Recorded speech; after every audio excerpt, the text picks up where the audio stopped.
శ్రీ గురుభ్యో నమః.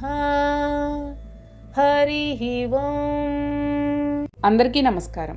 నిర్నాశ ఇది అమ్మవారి 3 అక్షరాల నామం. ఇది 180వ నామం.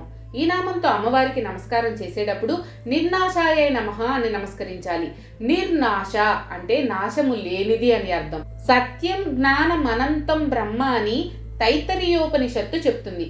సత్యము, జ్ఞానము, అనంతము అనే 3 లక్షణాలు చెల్లే పరబ్రహ్మ స్వరూపమే అమ్మవారు.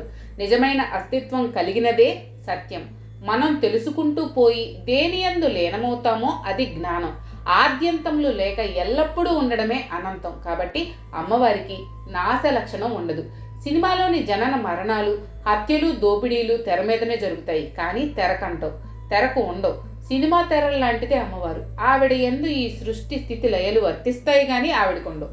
నాశనం లేనిది అని ఈ నామానికి అర్థంగా చెప్పుకోవచ్చు. శ్రీమాత్రే నమః. మీకు కనుక ఈ వీడియో నచ్చినట్లయితే లైక్ చేయండి. అలాగే మీ ఫ్యామిలీ అండ్ ఫ్రెండ్స్కి షేర్ చేయండి. ఛానల్లో కొత్త నోటిఫికేషన్స్ కోసం సబ్స్క్రైబ్ చేయండి. అలాగే పక్కనే ఉన్న బెల్ ఐకాన్ని ట్యాప్ చేయండి.